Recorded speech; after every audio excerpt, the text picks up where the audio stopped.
As the manhunt for the Paris killers intensified on Wednesday, NBC Nightly News reported a dramatic development, and that continued on MSNBC. We have breaking news. NBC has just learned that one of the suspects have been killed and two are in custody. A senior U.S. counterterrorism official tells NBC News that at this hour, one suspect has been killed and two other suspects are in custody. But seconds after Chris Hayes delivered that news, NBC's Pete Williams, who reported the original story, started backing off. To be fair here, we just don't know exactly what the situation is in France tonight, well into the middle of the night. There have been conflicting reports all afternoon about whether an arrest had been made. And the next night, a retraction for NBC relying on those unnamed U.S. officials.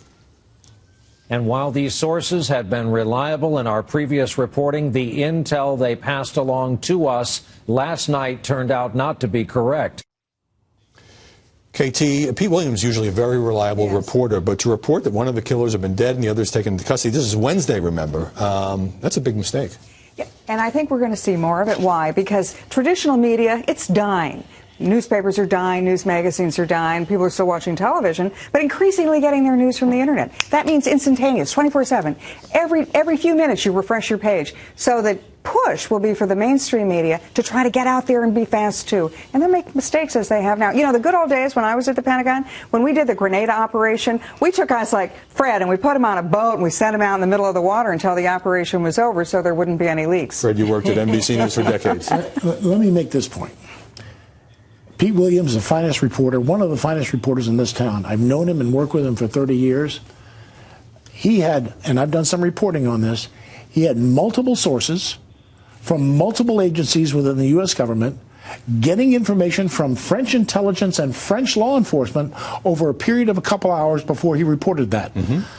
And his reporting has been so accurate over the last 2 decades with the same sources in the U.S. government, you would have to go with that information.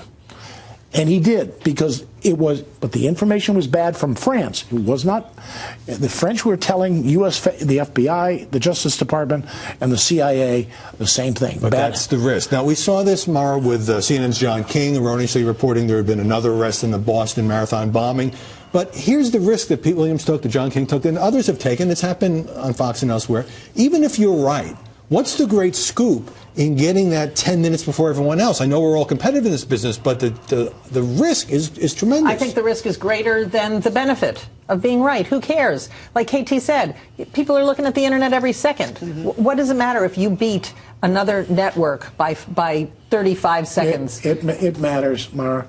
I mean, if it matters in the insular world of journalism. No, not just in the internet. With social media today, if a tweet goes out that NBC News has a break in the story, people switch to NBC News. But it's not worth the risk, is what I'm saying. In other words, the benefit of that is not worth being wrong. My point to you is that in 23 years, it is rare that somebody like Pete Williams makes a mistake like this. So I said that at the top. And overall, the reporting on this was good. Different question. No, it hasn't been good. No, I want to make a point here.